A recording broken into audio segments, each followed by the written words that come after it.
سلام دوستان، وقتتون بخیر. مونا قاضی میرسعید هستم. رسیدیم به فصل 5 کتاب آرایشگر دائم صورت زنانه به تالیف خانم فاطمه باستانی.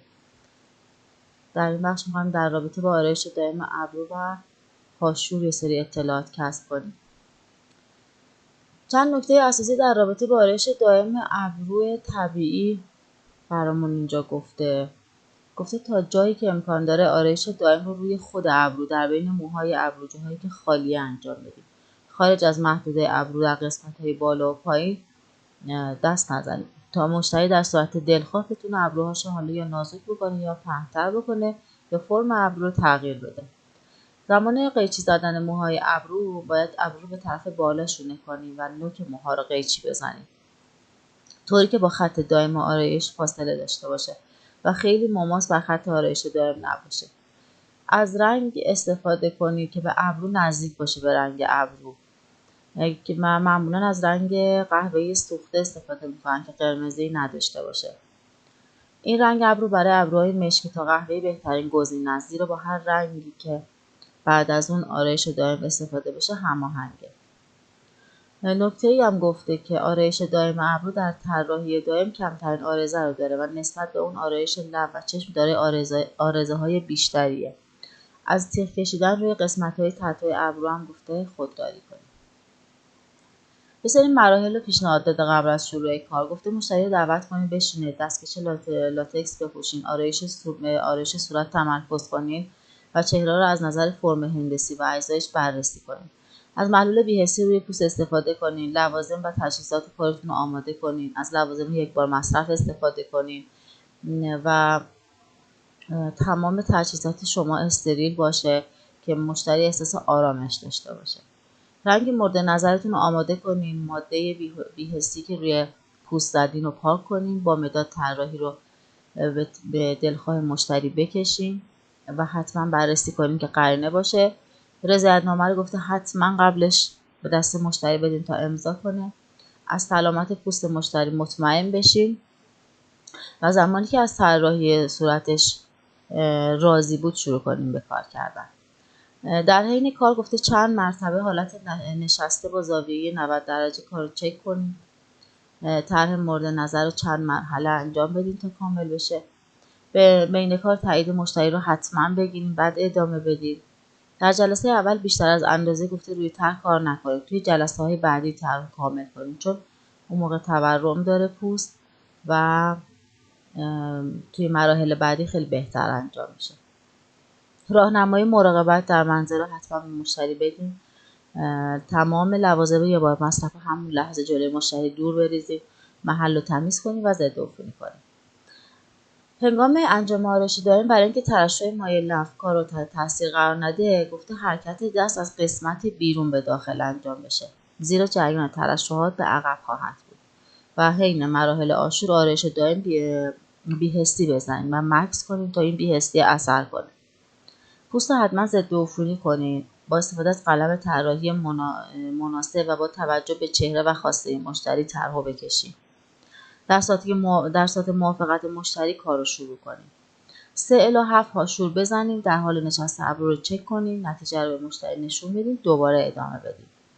دوباره گفته چند تا هاشور دیگه بزنید. دوباره مشتری رو بشونید. ابروها رو چک کنید. به مشتری نشون بدید. اگه تایید کرد دوباره ادامه بدید. آخرین هاشورها و خطاها رو هم گفته در حالی که مشتری نشسته است انجام بدید.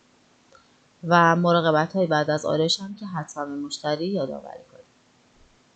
بهترین انتخاب برای روش هاشور سوزن یه سره، زیرا ظریفه و نازک زده میشه. البته دقت کنید خطها رو خیلی ظریف نزنید، زیرا 1/3 خط هاشور جمع میشه و ممکنه خطا کامل حذف بشه.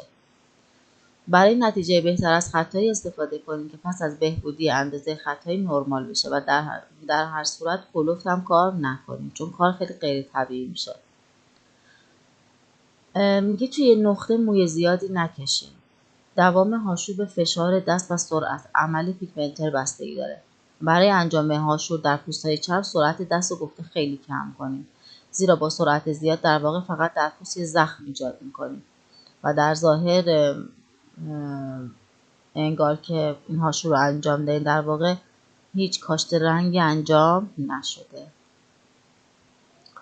مراحل هاشور زدن رو توضیح داده. گفته ابرو رو با توجه به جام چهره طراحی کنین. سعی کنید 2/3 به 1/3 حتما رعایت کنید توی کشیدن طرحتون. فاصله چشم و ابرو، فاصله ابرو از همدیگر به اندازه انتهای ابرو هم در نظر بگیرید. یه رنگ مناسب انتخاب کنید. برای انتخاب رنگ پوست، رنگ چشم، رنگ مو، سن مشتری رو حتما در نظر بگیرید. اگر مشتری رنگ خاصی میخواد، با توجه به خواسته مشتری هم میتونید رنگ رو ترکیب کنید. برای هاشور از یه رنگ ملایم انتخاب کنید، زیرا در این روش فقط از رنگ پایه استفاده میشه. رنگ بژ هم گفته نباشه. ماده بی‌حسی بزنید و مکس کنید تا بی‌حسی اثر کنه. لایه‌های پوست عمق سوزن را در خصوص تزریق رنگ در نظر بگیرید، چون عمق لایه‌های پوست تو قسمت‌های مختلف بدن متفاوته. برای شروع کار گفته از سوزن یکسر استفاده کنید تا این خط‌ها ظریف بشه و اگر یک اشکالی داشت بتونید رفعش کنید. وقتی که مهارت کافی رو به دست آوردید، دیگه میتونید از سوزن 3 سر استفاده بکنید که رنگ بیشتری تزریق کنه و سطوح صافتر به نظر میاد. در هنگام هاشور زدن روی زاویه دست دقت کنید. زاویه مناسب 90 درجه است. اگر میخواید خط‌های شکسته طراحی کنید، گفته زاویه دست رو تغییر ندید، بلکه مچ دستتون رو تکون بدید. میگه اگه این نکات رعایت نکنید، دوام رنگت به دلیل تزریق اشتباه کمه و بعد از 3 هفته این رنگا میریزه. در ساعت موافقت مشتری کار رو شروع کنید. مراقبت‌های بعد از آرایش دائم رو به مشتری یادآوری کنید تا 1 هفته از هیچ آرایش استفاده نکنه و 3 الی 4 روز از پماد استیل چشمی رو دفعات مصرف بکنه. انواع موهای ابرو رو توضیح داده. ما یه سری موهای اولیه داریم. به موهای دوران جنینی میگن که ضخیمه و کار فرم ابرو رو مشخص میکنه و رویش آنها از پایین کادر ابرو تا بالای کادر ابرو. موهای نوع دوم که به موهای ثانویه معروفه، موهایی که بین موهای اولیه و در قسمت وسط کادر ابروه و به سمت بالای کادر ابرو میره و از موهای اولیه کوتاه‌تره و باعث پراکندگی ابرو میشه. موهای نوع سوم ابرو موهای ریز و نازک و کرکیه که در کادر بالا و پایین ابرو هستش و ابروها رو پهن یا نازک نشون میده و بین موهای اولیه قرار میگیره و طول این موها از موهای ثانویه کوتاه‌تره و بر روی شانه‌ها بر اساس خواب موهای اطرافش مشخص میشه. اگر میخوای خط‌های هاشور مناسبی داشته باشید که یه ابرو طبیعی به نظر برسه، باید توجه بکنید که مشتری که به شما مراجعه کرده کدوم یک از اینا رو نداره و باعث ناهماهنگی ابروها شده. بررسی کنید. اگر مشتری ابروی پهن میخواد، از روش کرک‌زنی استفاده کنید. اگر ابروهای کم پشته میخواد ابروش پرپشت بشه، از روش موهای ثانویه استفاده کنید. اگر مشتری هیچ کدوم از این موهای طبیعی ابرو رو نداره، باید تمام این مراحل رو برین، یعنی روش موهای اولیه، ثانویه و کرکی رو ایجاد کنید. انواع تاج ابرو در روش هاشور. تاج ابرو به 2 صورت تاج خمیده و تاج ایستاده انجام میشه.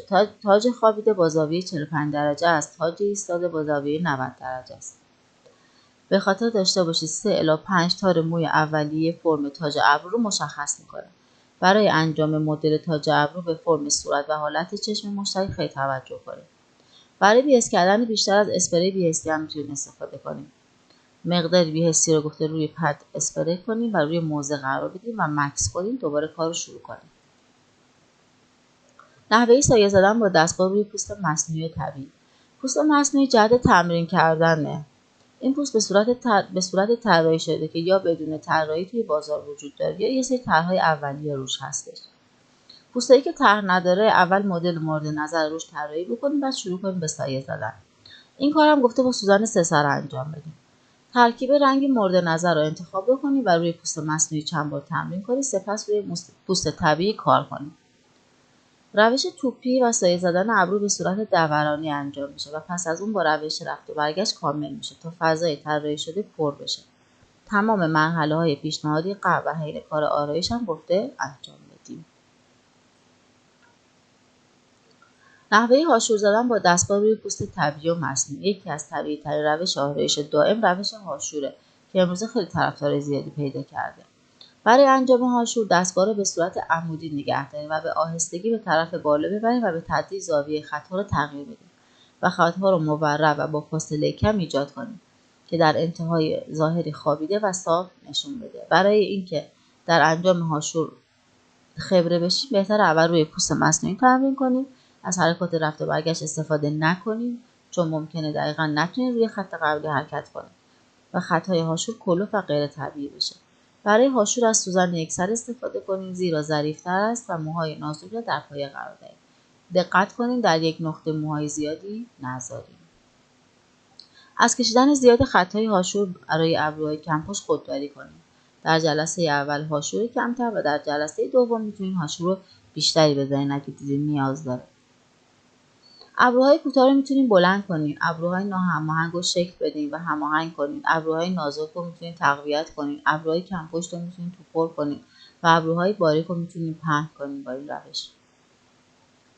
ترمیم ابروی بازسازی و پر کردن ابرو به حالت طبیعی. برای انجام بازسازی ابرو در جلسه اول از رنگ پایه‌ها و در جلسه دوم از روش هاشور استفاده کنید. فاصله دو تا ترمیم هم گفته حداقل 2 هفته و حداکثر 30 روز باشه.